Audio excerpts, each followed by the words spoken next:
8-я в России и 1-я в Северокавказском федеральном округе. Уникальная, современная и такая инновационная школа-21 на базе Академии цифрового развития с сегодняшнего дня работает и в Ингушетии. Ежегодно из стен этого учреждения будет выпускать более 500 настоящих IT-профессионалов. Сегодня вы вместе со школой 21 от Сбера создаете свое новое будущее. Объединяйтесь в команды, формируйте сообщество единомышленников и профессионалов.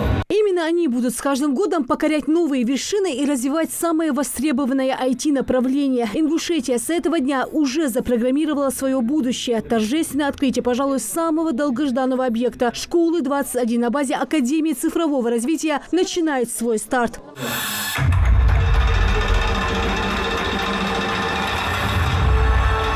В торжественном мероприятии принимают участие глава Ингушетии Махмуд Али Калиматов, президент, председатель правления Сбербанк России Герман Греф, меценат Михаил Гуцариев и художественный руководитель, генеральный директор Мариинского театра и генеральный директор Большого театра Валерий Гергиев. Первый в СКФО объект такого масштаба открывает двери в мир IT будущего. Мне нравится, что мы развиваемся.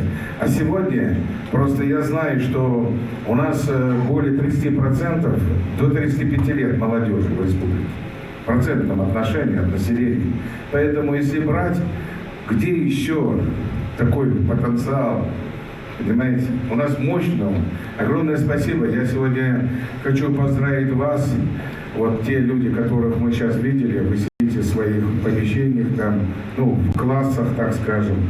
И я вижу, вы заинтересованы. У вас появился шанс. Это огромный шанс сегодня. И Герман Оскарович, что говорит, и реально, который Михаил Сапарбекович сказал, сделает и сделал. Вот он, Андреас Фалов. Это единственная школа в мире, которая выпускает специалистов сразу же среднего уровня, так называемых мидлов. И ребята в школе 21 пользуются огромной популярностью. У нас 100% трудоустройство. И проблема заключается в том, что мы стараемся уговаривать ребят, чтобы они заканчивали обучение раньше, потому что их берут на работу раньше, до того, как они закончили школу. И порядка 70% ребят все-таки школу заканчивают, а 30% уходят работать раньше. И мне кажется, что мы обсуждали с командой, это что для Северного Кавказа, наверное, это то, что сейчас крайне востребовано. Очень много, большая рождаемость, очень много детей. И мы детям можем предоставить возможность бесплатного обучения в школе 21. Самое главное, мы пытались экспериментировать с какой-то платой, но сразу резко падает сокращается воронка поступающих. Здесь мы удивились, мы с Александром Ростовичем спорили вначале, какой размер здесь надо. Нет, нужно побольше. Я говорю, давайте попробуем. Но маленькая республика, я боялся, что не будет достаточное количество студентов. Но вот мы открыли первый набор на 150 мест, 3000 заявлений. Это одно вообще из рекордных заявок, количество заявок, при этом еще 93% заявок из одной республики, из Ингушетии. Вдохновитель школы 21 Герман Оскарович Греф, он это сделал, он притащил это в Россию, притащил с Западной Европы. Это действительно вот, и это пошло по России, мы одни из первых это поддержали. Большое спасибо и низкий поклон. Вот я ему сказал, он сказал, давай, расскажи. Я послал Ужахова молодой здесь парень, он разобрался и рассказал, и сразу поддержал. Спасибо, низкий поклон. Уходим в 21 век. Мы больше не остаемся в 19 и в 20.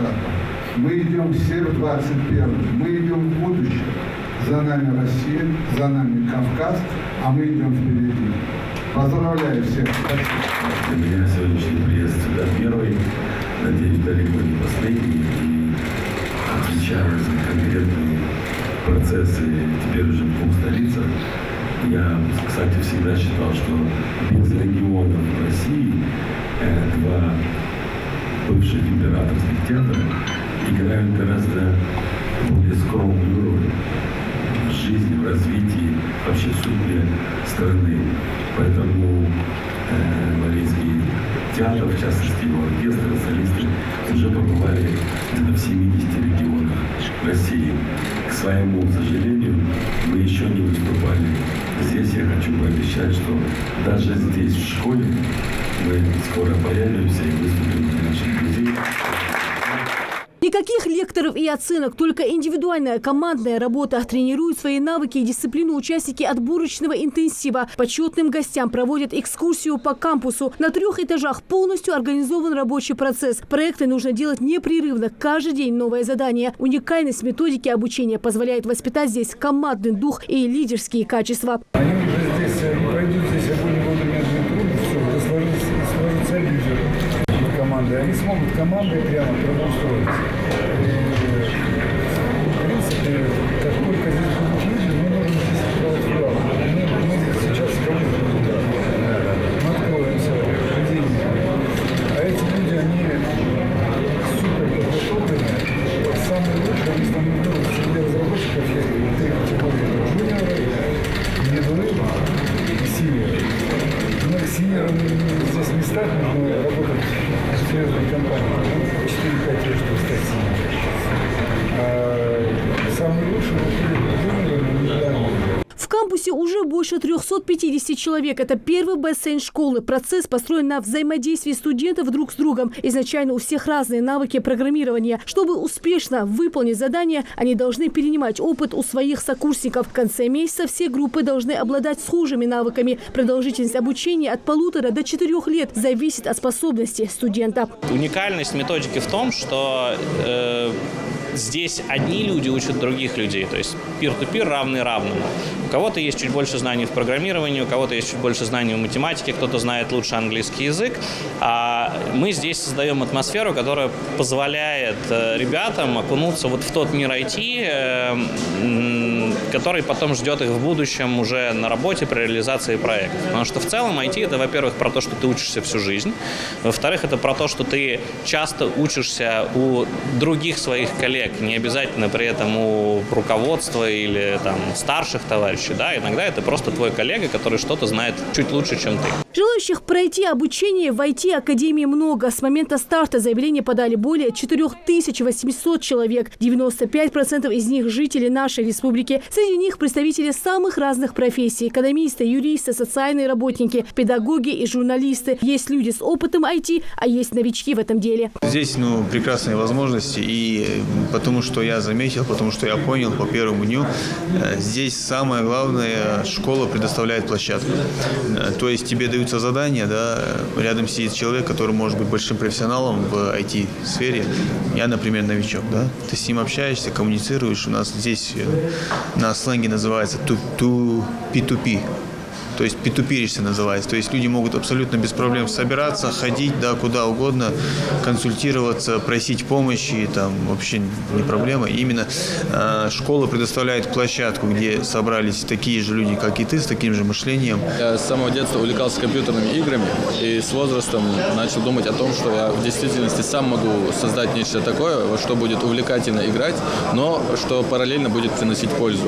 И у меня сложилась такая цель, что я хочу разрабатывать образовательные игры и приложения для детей. И исходя из этого начал понемногу заниматься программированием, но времени особо не было, потому что после школы поступил в университет и параллельно работал на нескольких работах, и как-то завертелось. Для меня действительно что-то новое, потому что я никогда не работал с Linux, никогда не работал в консоли, и весь этот опыт для меня совершенно в новинку. Во-первых, никогда не поздно учиться, действительно, чтобы расширить свои знания, углубиться во что-то новое, тем более сейчас достаточно много новых направлений в IT-сфере. Школа 21 Сбербанка дает на сегодняшний день 4 из самых дефицитных программ региону. Вступить в цифровое будущее удалось благодаря инициативе главы республики Махмуда Али Калиматова при поддержке группы «Софмар» Микаила Гуцериева. Потребность в специалистах, айтишек, она вообще в любой сфере, понимаете, как сказал Герман Оскарович, и в сельском хозяйстве, и везде, понимаете. Поэтому для нас это очень важно было. И когда такой предложение, рассуждение Михаил Сафарбекович мне сказал, что вот Сбербанк тоже в этой ситуации поддержит, то нами было принято решение, и я вот сказал, что у нас, опять же, вот, ребят-то у нас действительно молодежи много, а применить сферу ее, понимаете, это, я вам скажу, ну, в первую очередь, это безработные у нас. У нас просто-напросто, у нас хорошие ведь ребята, у нас прекрасные девушки, молодые люди. У них есть высшее образование, и как раз дипломы есть, и специальности есть разные. Но, понимаете, применить их, понимаете, социальная ответственность, не хочу, чтобы думали другие, но всегда-то у нас как-то еще надо присмотреть за мамой, за папой, дедушкой. То есть есть некоторые еще социальная ответственность, семейная, но она все равно существует. Она, не хочу сказать хорошо и плохо, это особенности нашего народа, целого кавказского, да, это хорошо. И поэтому они, если будут специальности иметь, тем более, они могут на расстоянии работать и многое что делать. Но и с другой стороны, и выезжать. Вот та сфера, которую сейчас Герман Оскарович сказал, по всей России, пожалуйста. Придет время, так и еще куда-то пойдем. Поэтому для нас это очень важно. И я только могу сказать спасибо, еще раз спасибо. Кампус достаточно большой для республики, сразу 1000 студентов, это очень много. И мы увидим, что по заявкам порядка 3000 заявок на объявленные 150 мест первого отбора, так называемый бассейн, который у нас сейчас проходит. Это очень большое количество желающих ребят. И у нас от 18 до 48 лет возраст тех ребят, которые сегодня плавают у нас в бассейне, которые прошли 2 тура отбора, сейчас находятся в 3-м туре отбора. И что особо приятно, что здесь у нас сейчас уже 12% девушек. Мы особо смотрим всегда за тем, чтобы максимально удобные созданы были условия для девушек. Вот очень важно, что 12% это уже хорошая цифра для начала. И самое главное, что теперь девушки почему-то считают, что программирование, все, что касается новых технологий, это может быть сложно и не всегда женское дело, но вот здесь прекрасные студентки показывают, что ломают этот стереотип. Я надеюсь, что за ними пойдут и остальные. Вот поэтому, наверное, эти две вещи. Первое, это такое внимание, особое внимание президента к Северному Кавказу. Я считаю, что Ингушетия застоялась. Ей нужно идти вперед.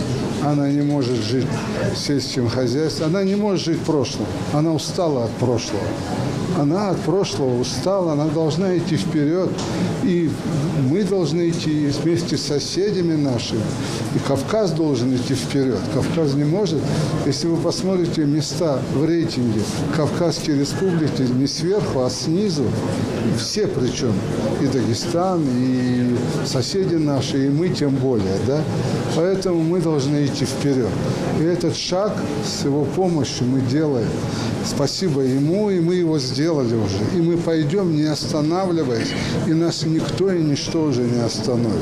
Хочется поздравить наших друзей с тем, что сегодняшний день, думаю, будут вспоминать и через 5, и через 10, через 25 лет, потому что, судя по всему, регион важный. Не потому важно, что он огромный, да? Как у нас говорят, то ли 6, то ли 8 Франции в Якутии, да, я не считал, но не меньше. Да, я не удивлюсь, если там все 10.